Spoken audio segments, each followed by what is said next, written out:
Hi friends, आज हम पढ़ने वाले हैं सी प्लस प्लस के अंदर इफ़ स्टेटमेंट और if else switch and while loop, do while loop है ना। सबसे पहले है इफ़ स्टेटमेंट। इफ़ स्टेटमेंट क्या होती है? If statement is used when we want to test a condition, check a single condition that use if statement. मतलब ये क्या कह रहा है कि सिंगल कंडीशन को चेक करने के लिए हम इफ़ स्टेटमेंट का यूज़ करते हैं। इसका सिंटेक्स देखते हैं अपन। इफ़ लगाना है, उसके बाद अपनी कंडीशन को लिखना है, उसके बाद ये चालू करके अपने इसके अंदर अपने स्टेटमेंट लिखना है। ठीक है, इसका स्टेटमेंट लिख के वापस इसको बंद करना है टर्मिनेटर्स को। ठीक है, इफ़ स्टेटमेंट का फ्लो चार्ट्स क्या होता है? सबसे एग्ज़ाम में सबसे इंपॉर्टेंट क्वेश्चंस आते हैं फ्लो चार्ट्स के, तो इसको अपन को रटना है। फ्लो चार्ट क्या होता है ना, फ्लो चार्ट है भाई, सबसे पहले टर्मिनेट किया उसको स्टार्ट, क्या मैसेज पास हुआ स्टार्ट का। स्टार्ट के बाद ये चीज़ यहाँ से स्टार्ट हुई है ना, फिर इस कंडीशन में भाई कंडीशन चेक करेगा कंडीशन क्या है। ठीक है, इस कंडीशन को चेक करेगा क्या वो जो कंडीशन बोली गई है, बताई गई है, क्या वो ट्रू है या फॉल्स है ना। कंडीशन चेक होने के बाद अगर वो ट्रू है तो वो इफ़ ब्लॉक कोड में आ जाएगा, इस स्टेटमेंट में आ जाएगा।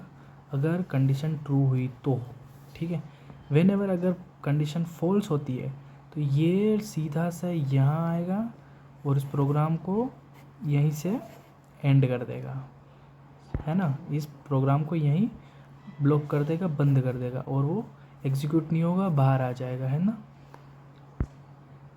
तो ये है अपना छोटा सा इफ़ स्टेटमेंट। ठीक है, हमारा सेकंड पॉइंट क्या है? If else. इफ़ एल्स क्या होता है? It's use to execute two statement either of if statement executer और else statement for single condition. जो अपना इफ एल्स है उसमें क्या होता है कि उसमें दो कंडीशंस को चेक किया जाता है। फर्स्ट कंडीशन ट्रू हुई, नेक्स्ट सेकंड कंडीशन पे आएगा, सेकंड कंडीशन ट्रू होगी तो वो एंड हो जाएगा उसका, है ना। इसका सिंटेक्स समझते हैं अपन। फर्स्ट कंडीशन लगाई अपन ने इफ वाली, ये हो गई हमारी फर्स्ट कंडीशन। ठीक है, ये हो गई हमारी सेकंड कंडीशन, एल्स में सेकंड स्टेटमेंट डाल दिया अपन, है ना। फर्स्ट इफ कंडीशन लगाई, टर्मिनेटर ऑन एंड स्टेटमेंट डाला आपने, जो तो ब्लॉक ऑफ कोड है वो डाला, फिर बंद, फिर से लगाया एल्स, फिर स्टेटमेंट, फिर बंद। इसमें इफ़ का मतलब ये है कि जैसे कोई कंडीशन है, जैसे वो एग्जीक्यूट करेगा, फर्स्ट कंडीशन ट्रू होगी तो वो एंटर करेगा, स्टेटमेंट को प्रिंट कराएगा।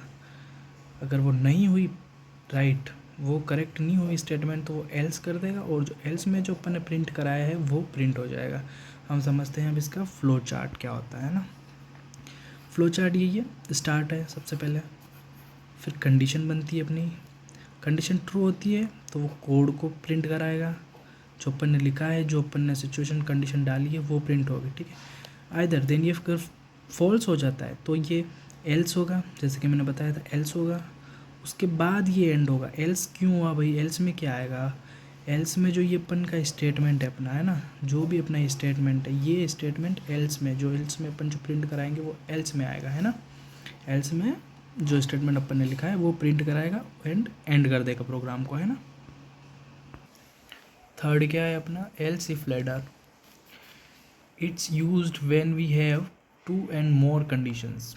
ये किस में यूज़ होता है भाई कि टू और मोर कंडीशंस जब दी गई हो तब एल्स इफ लेडर यूज़ करते हैं। जैसे समझिए, आप इस वर्ड से समझिए, लेडर। लेडर का अर्थ क्या होता है भाई? सीढ़ी, है ना, सीढ़ी होती है। तो फर्स्ट अगर राइट है तो सेकंड पे चढ़ेंगे, सेकंड पे चढ़े तो थर्ड पे चढ़ेंगे ना, इफ़ ये लेटर हो गया है ना। तो सिंटेक्स क्या भाई? इफ़ कंडीशन, स्टेटमेंट डाल दिया, एल्स इफ़ कंडीशन, फिर से इफ़ कंडीशन, फिर से स्टेटमेंट। अगर दोनों कंडीशन ट्रू होती नहीं होती है तो एल्स में आएगा और स्टेटमेंट को प्रिंट कराएगा। ठीक है, ये देखिए अपना एल्स इफ लेटर का फ्लो चार्ट, है ना। स्टार्ट, टर्मिनेट हुआ, उसके बाद कंडीशन में जाएगा, अगर सही होता है तो सेकंड कंडीशन में आएगा, सॉरी फॉल्स होता है तो सेकंड कंडीशन में आएगा, एंड अगर ये फॉल्स होता है तो एंड कोड कर देगा। ठीक है, अगर कंडीशन ट्रू मिलती है तो फॉल्स कर देगा इसको, है ना, कंडीशन को एल्स ऑफ में जाके कोड को प्रिंट करा देगा।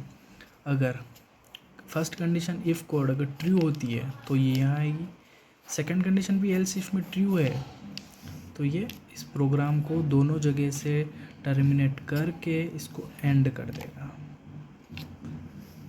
फिर से समझिए, start, condition first check, then second condition check, अगर ट्रू हुआ तो वो फॉल्स हुआ तो वो इसको एल्स कोड कर देगा, मतलब एल्स कोड जो एल्स में अपन ने जो प्रिंट करा रखा है ना, इसमें जो उसको प्रिंट करा देगा, ठीक है। देन अगर सही हुआ, दोनों कोड सही हैं, दोनों कंडीशन सही हैं, तो वो अपने एग्जैक्ट जो अपन ट्रू वाला जो कोड अपन ने लिख रखा है स्टेटमेंट, उसको प्रिंट कराएगा। इसमें क्या है, just you have a multiple choice of selection cases when they time select one choice of multiple choices. इसमें ये कह रहा है कि भाई एक टाइम पे अगर आपके पास मल्टीपल चॉइसेस है, उसमें से किसी एक चॉइस को सेलेक्ट करना है ना। इसका सिंटेक्स समझिए। केस 1 है, स्टेटमेंट लिखा, उसको ब्रेक कराया। ब्रेक का ये मतलब है अगर ये कंडीशन एग्जीक्यूट हो जाता है तो उसके बाद उसी कंडीशन को मल्टीपल मोर टाइम तक एग्जीक्यूट ना करके उसको उसी टाइम पे ब्रेक कर दे, बंद कर दे, है ना। केस 2 में क्या, स्टेटमेंट डाली, ब्रेक डाला, यही सेम प्रोसेस है ना। थर्ड में क्या है, थर्ड में डिफ़ॉल्ट डाल रखा। डिफ़ॉल्ट कैसे भाई, कि अगर दोनों स्टेटमेंट रॉन्ग होती है तो डिफ़ॉल्ट में जो स्टेटमेंट होगी वो प्रिंट होगी हमारी, ठीक है। ये थे हमारे सारे स्टेटमेंट्स C++ के अंदर। चैनल को लाइक शेयर सब्सक्राइब करें अगर वीडियो अच्छी लगी हो तो।